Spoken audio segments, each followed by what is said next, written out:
स्वतंत्रता दिवस पर प्रधानमंत्री ने लाल किले से नई आर्थिक नीति की घोषणा की। इस नीति में स्टार्टअप्स और एमएसएमईएस के लिए विशेष प्रोत्साहन शामिल है। विपक्ष ने इसे पुरानी योजनाओं का रिपैकेजिंग बताया। यह नीति 2026 तक 5 मिलियन नौकरियां सृजित करने का लक्ष्य रखती है। केंद्र सरकार ने संसद में नया जल संरक्षण बिल पेश किया। विपक्ष ने इसे ग्रामीण क्षेत्रों के लिए अपर्याप्त बताया। बिल में जलाशयों के पुनर्जनन पर जोर दिया गया है। ये कदम जलवायु परिवर्तन से निपटने में मदद करेगा। उत्तर प्रदेश में सत्तारूढ़ पार्टी ने नई स्वास्थ्य योजना की घोषणा की। विपक्ष ने इसे लागू करने में देरी का आरोप लगाया। ये योजना ग्रामीण क्षेत्रों में मुफ्त चिकित्सा सुविधाएं प्रदान करेगी। स्थानीय नेताओं ने इसका स्वागत किया।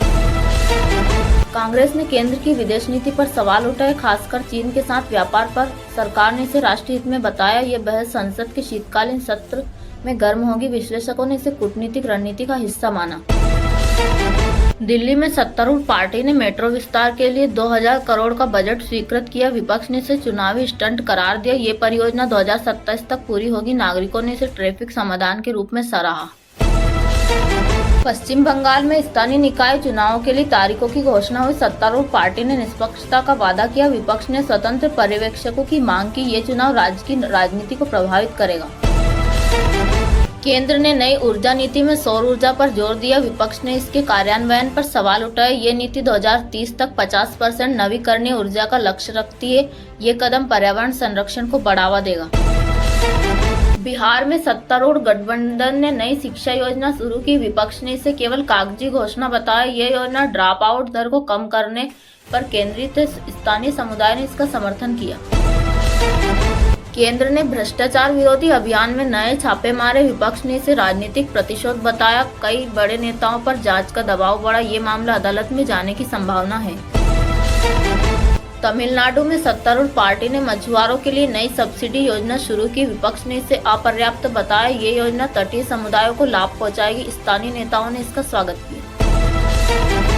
सोने की कीमत 15 अगस्त 2025 को 76,800 रुपये प्रति 10 ग्राम पर पहुंची। वैश्विक बाजार में अनिश्चितता और त्योहारी मांग ने कीमतें बढ़ाई। चांदी 91,500 रुपये प्रति किलो पर कारोबार कर रही है। निवेशक सतर्कता के साथ खरीदारी कर रहे हैं।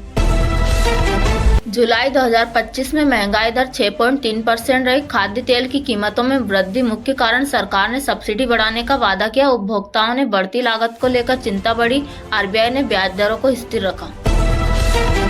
शिक्षा मंत्रालय ने स्कूलों में मुफ्त डिजिटल डिवाइस वितरण की योजना शुरू की। ये योजना ग्रामीण छात्रों को तकनीकी शिक्षा से जोड़ेगी। शिक्षकों ने प्रशिक्षण की मांग की। ये कदम डिजिटल डिवाइड को कम करेगा।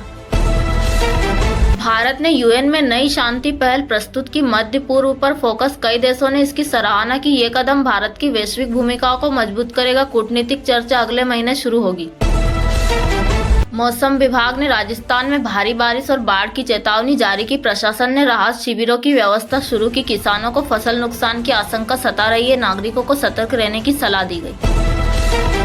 स्वास्थ्य मंत्रालय ने डेंगू और मलेरिया के लिए मुफ्त जांच अभियान शुरू किया। ग्रामीण क्षेत्रों में विशेष चिकित्सा शिविर लगाए गए। अस्पतालों में बेड की कमी की शिकायत आई। ये अभियान अगले महीने तक चलेगा। दिल्ली में एक इलाके में सामुदायिक तनाव के बाद कर्फ्यू लागू। पुलिस ने अतिरिक्त बल तैनात किया। स्थानीय नेताओं ने शांति की अपील की। जांच समिति ने काम शुरू किया। बॉलीवुड फिल्म आजादी ने स्वतंत्रता दिवस पर रिलीज होकर 60 करोड़ रुपए कमाए। फिल्म में देशभक्ति और सामाजिक एकता की कहानी है। समीक्षकों ने इसे सशक्त संदेश वाला बताया। ये फिल्म दर्शकों में लोकप्रिय हो रही है। शहरी बेरोजगारी दर 7.9% पर स्थिर। तकनीकी क्षेत्र में छंटनी जारी। सरकार ने स्टार्टअप्स के लिए 1000 करोड़ का फंड घोषित किया। युवा अब स्वरोजगार की ओर रुख कर रहे हैं। ये स्थिति आर्थिक नीतियों पर सवाल उठा रही है।